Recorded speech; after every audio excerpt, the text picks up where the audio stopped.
ये कहानी है हमारी रामू और सोमू की। दोनों बचपन से ही अच्छे और घनिष्ठ मित्र थे। दोनों साथ में मिलके घूमते, खेलते और खाते पीते थे।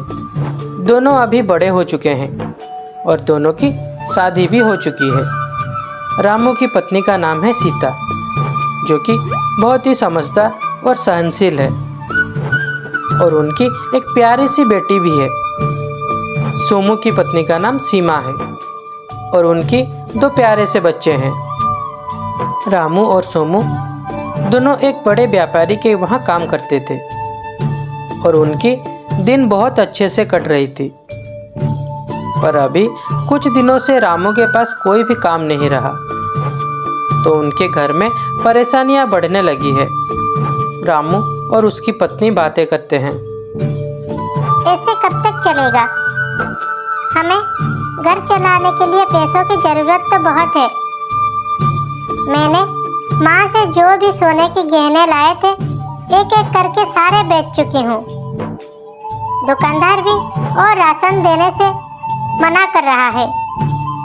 आपको घर बैठे हुए कई दिन हो गए, कोई काम क्यों नहीं ढूंढते? मैं कोशिश तो कर रहा हूँ, लेकिन अभी कोई भी काम नहीं मिल रहा। तुम जानती तो हो बाहर कितने मुश्किलें हैं। मैं समझ सकती हूँ, पर आप ये भी सोचो ना, हमारी बच्चों की पढ़ाई, राशन, घर का खर्चा, ये सब कैसे होगा? अपने मित्र सोमू को देखो, वो तो हर दिन काम में जाते हैं और शाम को पैसे लेके आते हैं। आप उनसे बात क्यों नहीं करते?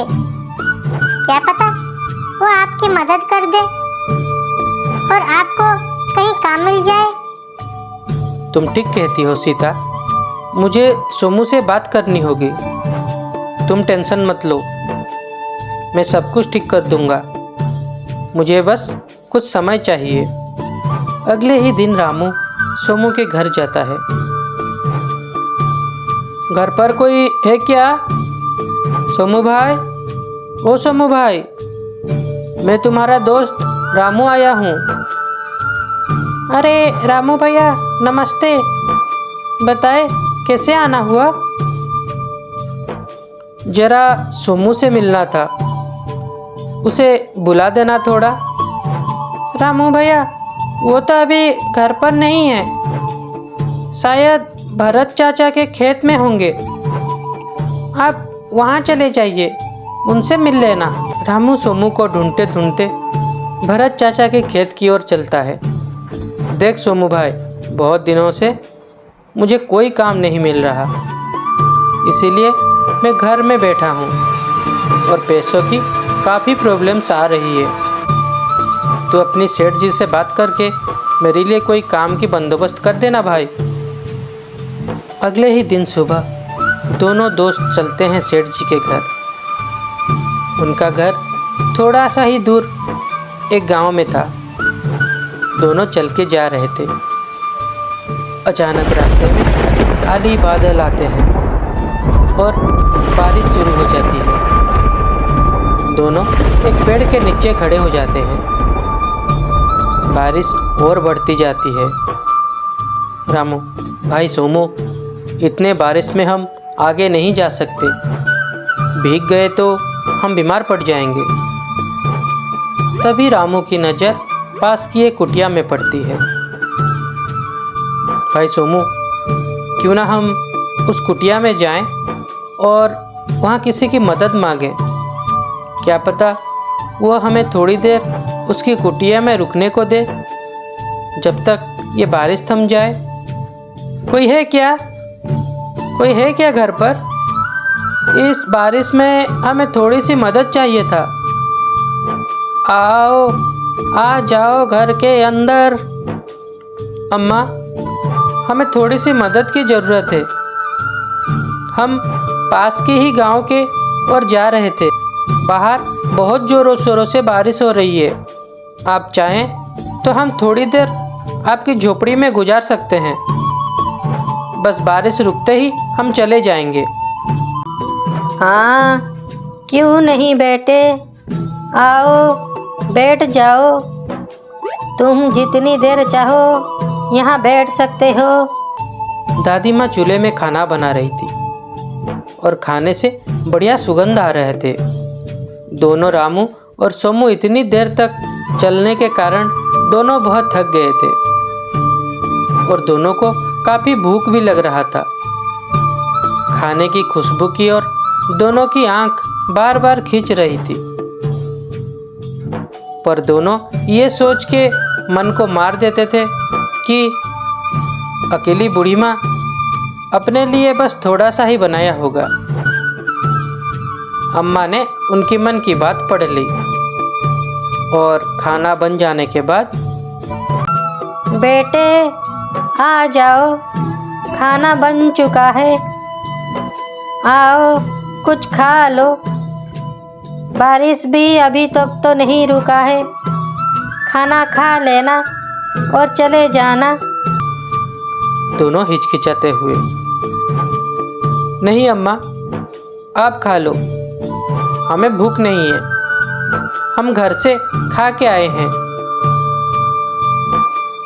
आ जाओ बेटे, खाना सबके लिए पर्याप्त बनाया है मैंने, आ जाओ खाना खा लो। दोनों बड़े ही चाव से खाने का मजा लेते लेते खाने लगे। अम्मा, ये खाना तो बहुत स्वादिष्ट है, हमने इतने स्वादिष्ट खाना आज तक पहले कभी नहीं खाया। अच्छा, आप इस झोपड़ी में अकेले रहते हैं? आपका और कोई परिवार नहीं है क्या? बेटे, मेरा एक जमाने में एक बड़ा हंसता खिलता परिवार हुआ करता था। घर में मेरे पति, बेटे बेटी और बहुत सारे लोग रहते थे। 1999 में एक बहुत ही बड़ा तूफान आया। 2 दिन तक लगातार बारिश होता रहा, आंधी तूफान लगा रहा। फिर अगले ही दिन एक बहुत बड़ी बाढ़ आया। घर के सारे लोग उस बाढ़ में बह गए, किसी का कोई अता पता नहीं मिला। और तब से मैं अकेली यहाँ एक झोपड़ी बना के रह रहा हूँ। मेरा अब अपना कोई भी नहीं है। अम्मा, आप इस सुनसान जगह में अकेले इस झोपड़ी में रह रही हो, आपको डर नहीं लगता? बेटा, डर किस चीज़ का? शुरू में थोड़ा अकेलापन रहता था, अब तो आदत हो गया है। सुनिए अम्मा, आपको यहाँ अकेले रहने की कोई ज़रूरत नहीं। आप मेरे साथ चलिए हमारे घर, वहाँ पर मेरी पत्नी और मेरा बेटा रहता है, आप उनके साथ रहिएगा।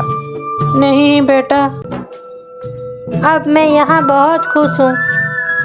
इस सुनसान जगह मुझे बहुत पसंद है और यही मेरा घर है। ठीक है माँ जी, हमें आज्ञा दीजिए, हम चलते हैं। रुको बेटा, तुम मुझे बहुत नेक दिल लगे। रुको, मैं तुम्हें कुछ देता हूँ। बूढ़ी अम्मा घर के अंदर जाकर संदूक लाती है। ये मेरी जीवन भर की जमा पूंजी है, ये तुम दोनों रख लो। इसमें जो भी है उसे आधा आधा आपस में बांट लेना। जब रामू उस संदूक को खोलता है, उसमें पूरा संदूक सोने के सिक्के और गहने से भरा हुआ रहता है। अम्मा, आप ये सब हमें क्यों दे रही हो? इसे आप रख लो, आपकी ज़रूरत होगी। मैं तो बूढ़ी हो चुकी हूँ बेटा, मेरा ये किसी काम की नहीं है। वैसे भी तुम्हारी कपड़े से ये लग रहा है कि तुम बहुत गरीब हो,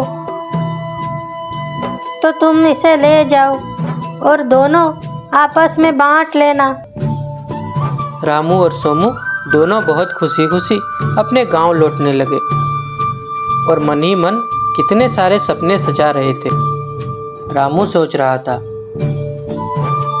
इस बार मैं शहर जाके एक बढ़िया सा कारोबार शुरू करूँगा। उसके बाद एक बढ़िया सा घर बनाऊँगा।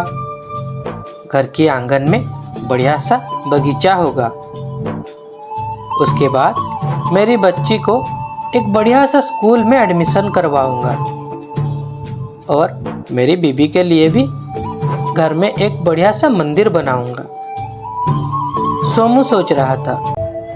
इतने सारे सोने के सिक्के, इसमें तो मेरे किस्मत ही बदल जाएंगी। मैं तो शायद गांव का सबसे अमीर आदमी बन जाऊंगा।